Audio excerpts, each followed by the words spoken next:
함께 나눌 말씀은 시편 50편 말씀입니다. 839페이지에 있습니다. 50편 23절 한 절 말씀만 같이 읽도록 하죠.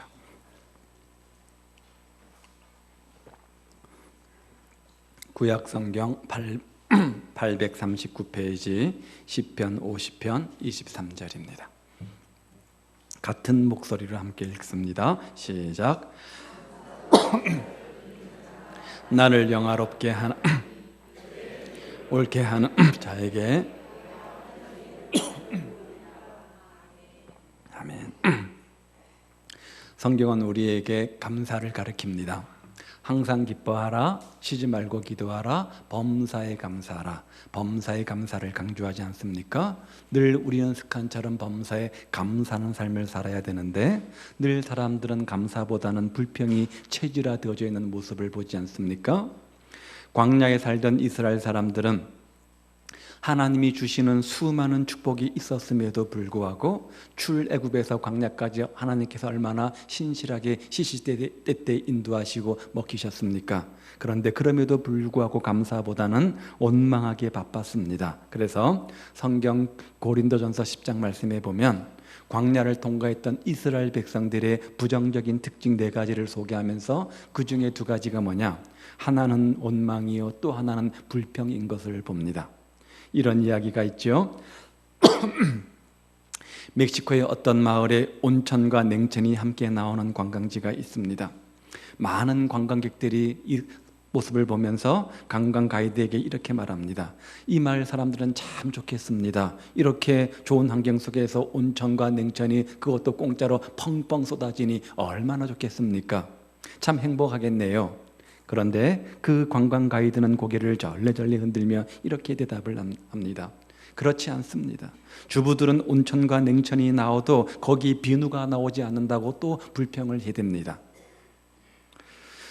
조선일보 논설 유연인 이규태 씨는 한국인이 가지고 있는 공통적 병을 이야기했습니다. 그러면서 감사 결핍증이다 이렇게 지적을 했는데요. 그러면서 어느 가게나 물건을 사가지고 돌아설 때 감사하다는 말 대신에 또 오십시오 그렇게 이기적인 인사를 하고 아이들에게 장난감을 사주면 고맙습니다라는 말 대신에 신난다는 말이 앞서고 택시 정류장에서 바빠가지고 야단하는 젊은이들에게 양보해주면 고맙다는 말을 듣기가 참 쉽지 않다 이렇게 지적을 했습니다. 그런데 서양 사람들은 일상적으로 너무나 쉽게 감사가 표준화되어져 있다는 거죠.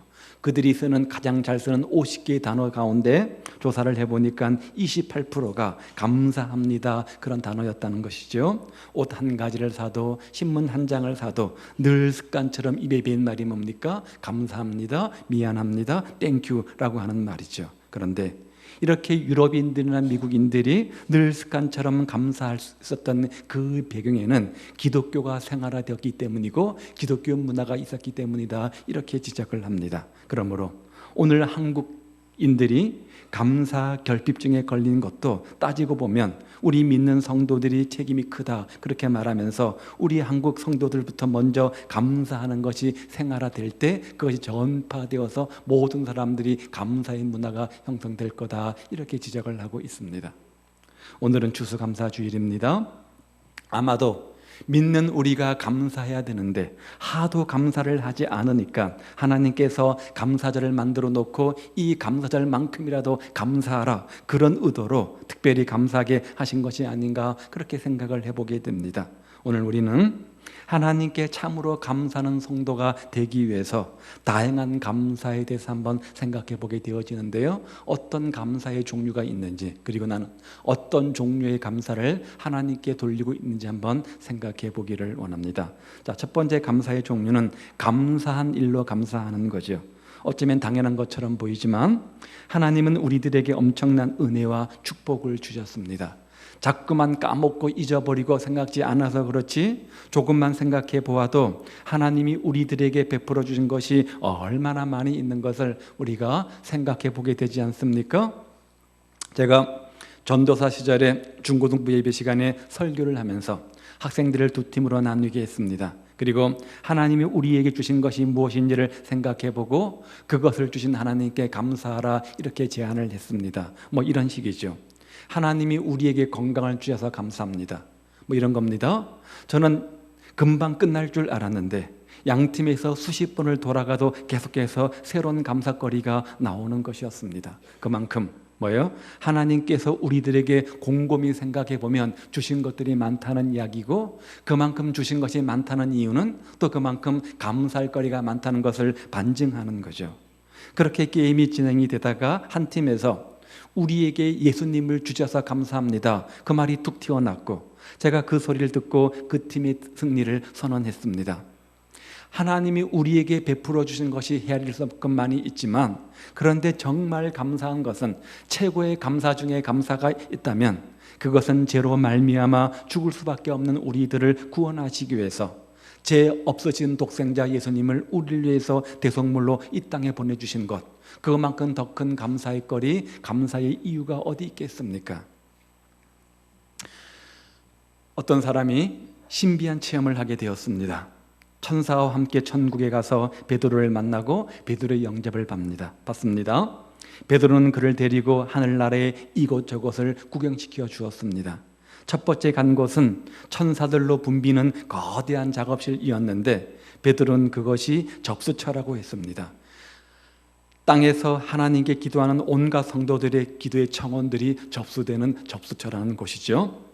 수많은 천사들은 세상의 도처에서 보내온 온갖 기도의 청원들을 분주하게 분류하고 있는 모습을 보았습니다. 자, 두 번째 도착한 곳은 천사들이 역시 엄청나게 많은 복을 포장하면서 지상으로 배달하느라고 무척 분주해하는 모습을 보았습니다. 바로 그것이 베드로는 포장 및 발송처라고 알려줍니다. 기도로 청원한 사람들에게 보내줄 은총과 응답과 축복들을 포장해서 지상의 그 청원자들에게 발송하는 업무를 맡아보는 곳이었던 거죠. 역시 이곳에도 수많은 천사들이 바쁘게 일을 하고 있었습니다. 세 번째 도착한 곳, 역시 많은 천사들이 분주하게 일을 하는데, 이것은 반송처라고 했습니다. 지상으로 보낸 복, 은총, 응답, 이 모든 것들이 소포가 다시 수치인 불명으로 되돌아오는 것을 정리하는 곳이라고 합니다. 간절히 기도했기 때문에, 간절히 소원했기 때문에 하나님께서 그 기도를 들으시고 하나님 생각해서 가장 좋은 곳으로 보내주었지만, 받는 사람이 그건 내가 구한 것이 아니라고, 내가 갖고 싶은 것이 아니라고 받기를 거부한 소포들이 되돌아오는 그런 창고였다는 것이죠. 마지막 한 곳을 또 가게 되었는데, 가장 후미진 구석진 곳이었습니다. 그것은 놀랍게도 단 한 명의 천사가, 그것도 할 일 없이 빈둥빈둥대고 있었습니다. 앞에 세 곳과는 너무나 대조적 풍경이라 이상해서 물었습니다. 어째서 이곳은 다른 곳과는 달리 아무런 할 일이 없는 것입니까? 그러자 베드로는 그것이 확인처라고 알려주었습니다. 그러면서 베드로가 말합니다. 참 서글픈 일이지. 지상의 사람들은 부탁한 복을 받고 나서 확인서 한 장 보내주면 좋겠는데 그런 일이 없거든. 은혜를 알고 사는 자보다 배은망덕하게 사는 자가 더 많다는 얘기지. 그때 그 사람이 그러면 어떻게 하나님의 복을 확인할 수 있는 겁니까? 그러자 베드로가 이렇게 대답합니다. 그거야 간단하지. 그저 받은 복, 또 은혜를 받고 응답을 받았으면 그런 복을 주셔서 주님 감사합니다, 그 말 한마디만 하면 되는 건데, 우리는 받은 은혜에 감사하며 살고 있습니까? 주신 은혜를 헤아려 보며 그 받은 은혜 때문에 입을 벌려 주님을 찬송하고 감사하며 하나님께 영광을 돌립니까? 그것은 어쩌면 은혜 받은 자의 마땅한 행동 아닙니까? 하나님은 우리들에게 은혜와 축복과 능력을 주시고는 다른 공치사를 하겠다는 것이 아닙니다. 다른 것을 원하지 않습니다. 그저 한마디 이것 듣고 싶은 겁니다. 주님, 이것 주셔서 감사합니다. 주님 감사합니다. 그 말 한마디를 듣기 원하는 겁니다.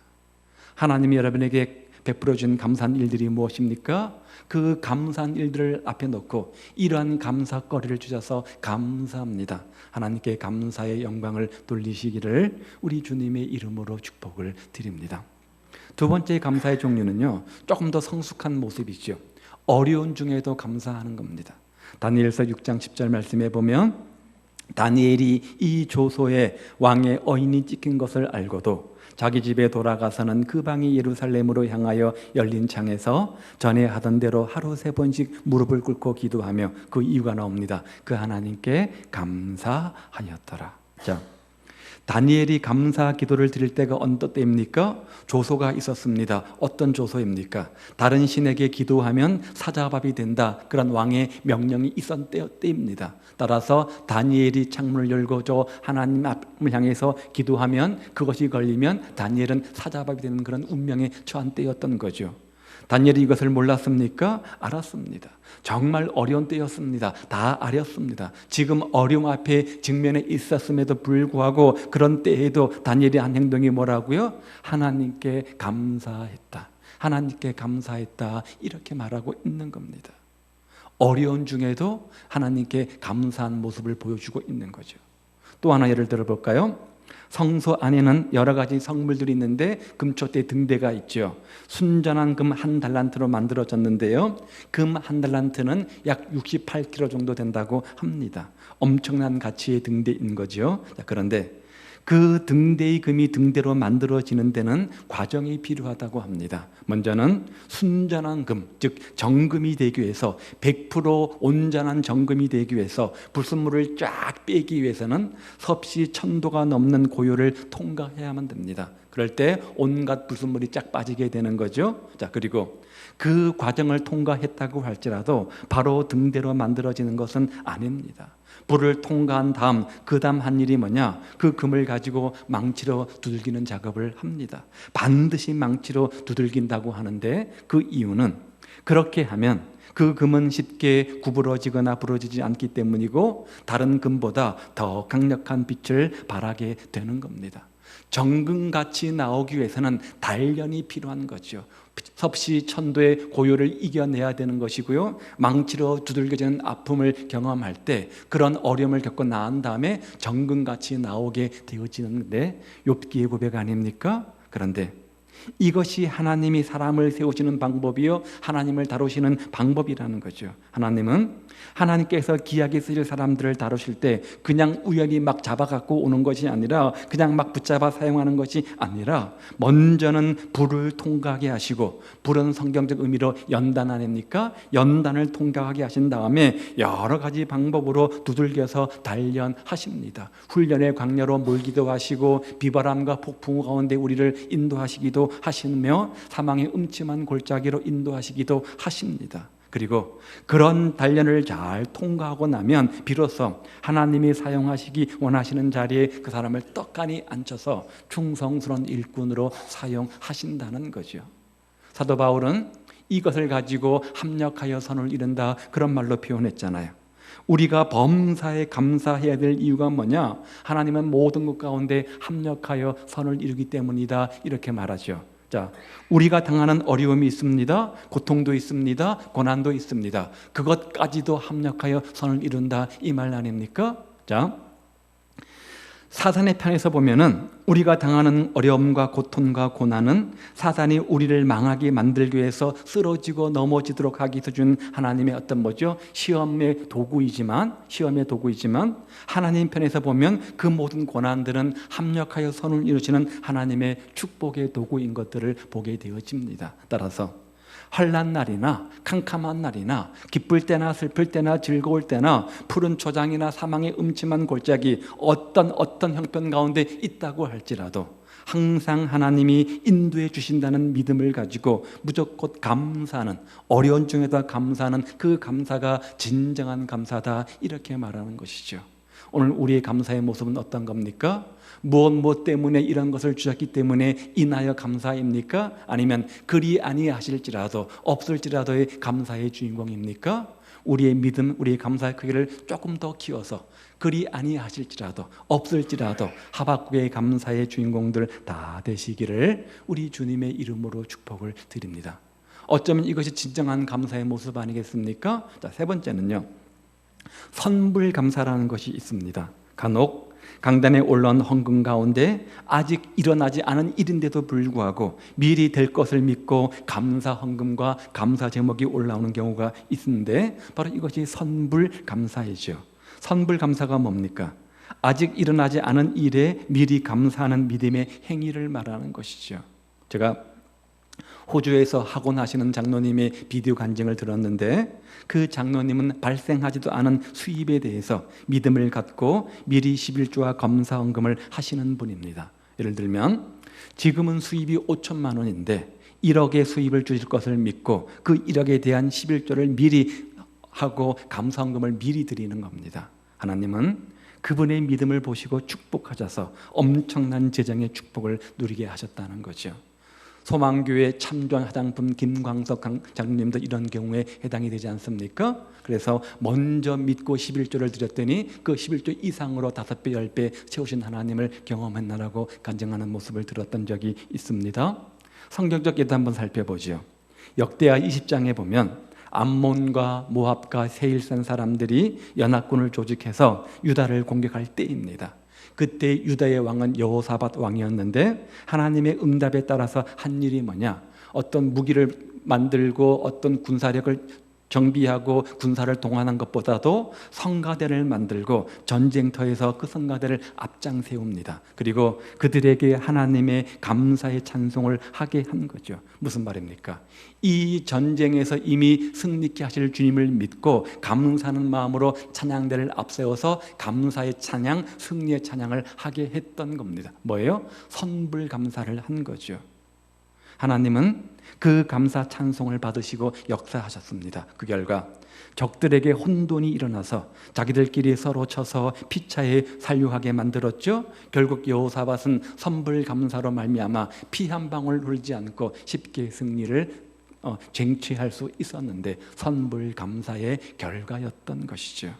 네 번째는요, 마음으로 하는 감사가 있습니다. 자, 신앙은 모든 것은 내면에서부터 시작이 되는 겁니다. 사람은 마음에 품은 것을 언행으로 표현하게 되어져 있습니다. 마음의 생각들이 말과 행동으로 나오게 되어집니다. 마음 깊숙이 감사하는 마음을 품고 생각한다면 자연스럽게 툭툭 나오는 말들 가운데도 감사의 말과 감사의 행동들이 나오게 되어질 것입니다. 그런데 하나님은 우리에게 감사를 원하시는데 어떤 감사를 원하시느냐? 바로 이런 감사를 원하신다는 거예요. 그냥 입술로 입바른 소리가 아니라 마음 중심으로 나오는 진심된 감사의 고백을 기뻐하신다는 거죠.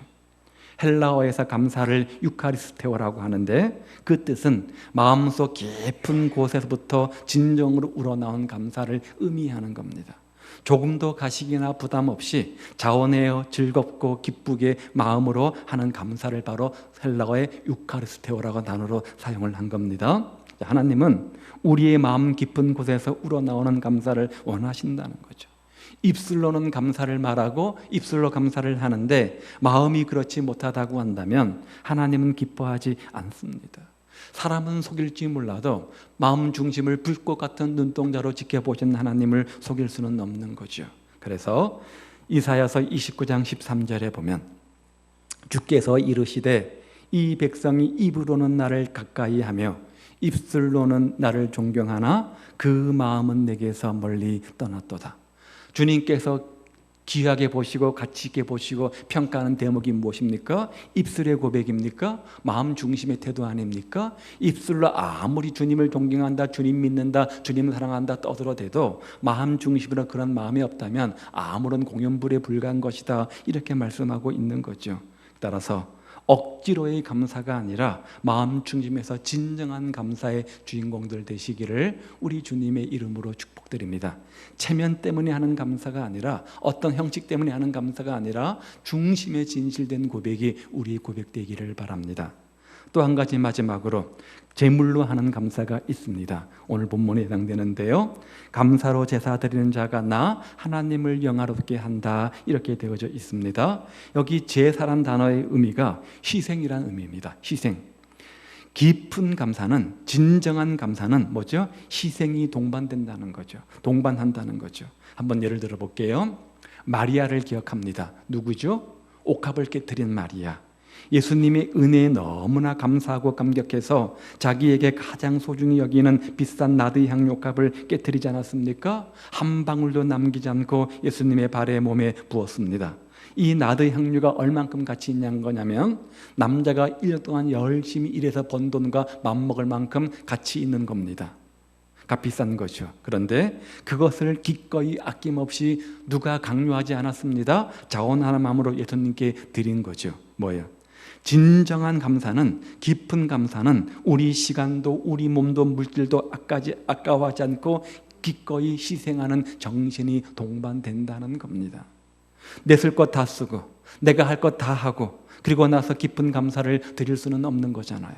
쓸 것 안 쓰고 할 것 안 하고 주를 위해 희생하고 노력하며 감사하는 것이 진정한 감사요, 깊은 감사 아니겠습니까? 자, 그렇다면 오늘 우리는 어떻습니까?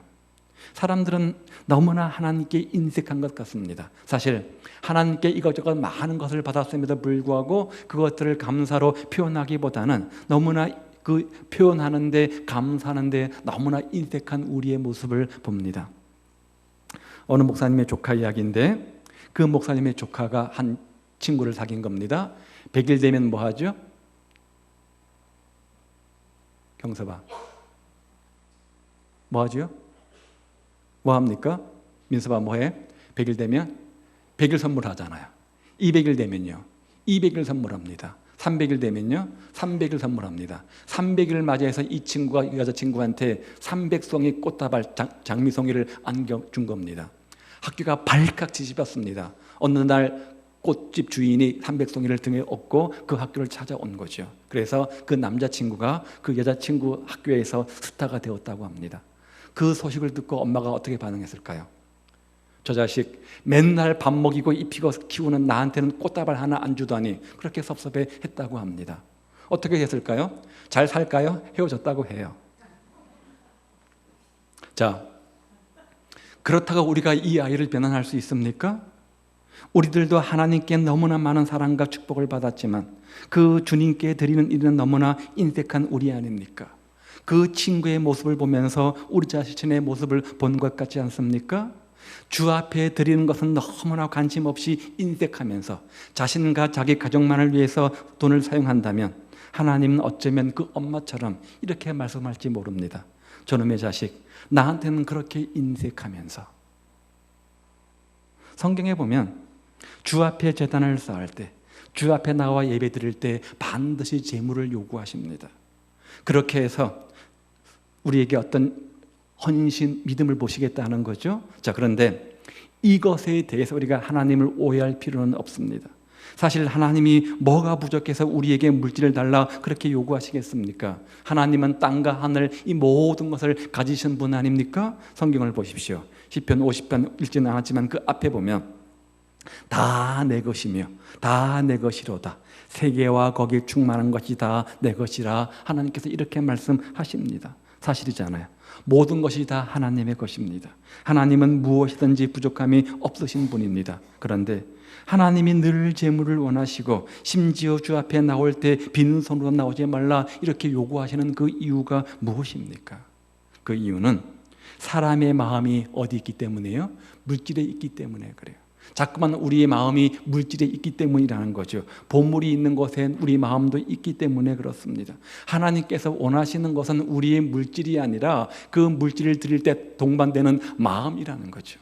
우리가 목숨처럼 귀하게 여기는 물질 함부로 쓰지 않잖아요. 그럴 때 우리가 물질을 쓸 때는 마음이 동반되는 것 아닙니까? 그 마음을 보시고 싶은 거예요. 그 마음을 귀하게 여기시겠다는 거예요. 그렇기 때문에 주님은 물질을 통해서 사람의 마음을 받고 싶어 하시는 겁니다. 우리 순수한 마음의 동기를 받고 싶어서 물질이란 도구를 사용하시겠다는 거죠. 오늘은 2015년을 정리하면서 드리는 추수감사주일입니다. 자, 감사라고 하는 단어는 생각이란 단어에서 유래되었다고 하죠.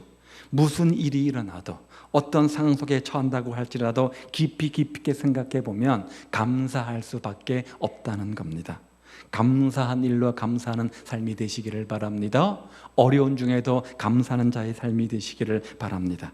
해결해 주실 것을 믿고 선불 감사의 주인공들 되시기를 바랍니다. 마음 중심으로부터 고백되는 진정한 감사의 고백이 있기를 바라고, 그렇게 마음 중심의 고백이 있는 사람들은 주 앞에 물질을 내어드린 것을 아깝게 여기지 않을 것입니다. 물질로 하나님께 감사하는 감사의 주인공 되어서 오늘 본문 말씀처럼 감사로 제사 드리는 우리가 하나님을 영화롭게 하는 진정한 감사의 주인공들 다 되시기를 우리 주님의 이름으로 축복을 드립니다.